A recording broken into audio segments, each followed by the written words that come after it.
আল্লাহর নবী বলেছেন, রমজান মুবারকে যে ব্যক্তি উমরা করলো সেজন্য আমার সাথেই হজ আদায় করলো। যখন তেলাওয়াত হয় মসজিদে হারামে, আল্লাহর ঘর সামনে, রমজান মাস, লক্ষ লক্ষ মানুষ নামাজে দাঁড়ায় গেছে। যখন ইমাম তেলাওয়াত করেন, আর শেখ আব্দুর রহমান আস-সুদাইস, সৌদ আশ-শুরাইব, আব্দুর রহমান আল হুজাইফি যখন তেলাওয়াত করেন, মনে হয় যেন আকাশ থেকে কোরআন নাজিল হচ্ছে।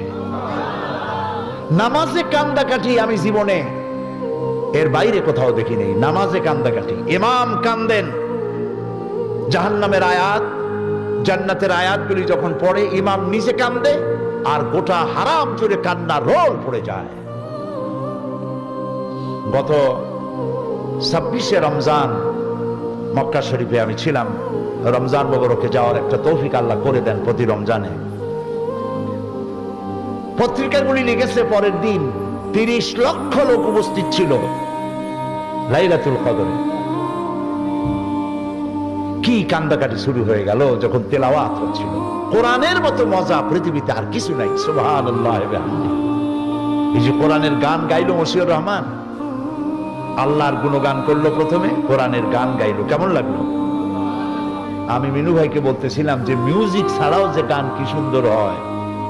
তার কণ্ঠের জন্য দোয়া করুন, আল্লাহ যেন তার কণ্ঠস্বরকে হেফাজত করেন। এগুলি আমাদের অ্যাসেট। ইচ্ছে করলে সে যদি গানের লাইনে চলে যেত, গান বাজনার মধ্যে অনেক চড়া দামে বিক্রি হইতে পারত, কিন্তু সে তার এই প্রতিভাকে আল্লাহর কোরআনের জন্য, ইসলামের জন্য ওয়াকফ করে দিয়েছে। আলহামদুলিল্লাহ। প্রিয় ভাই সব, এ হচ্ছে সেই কোরআন।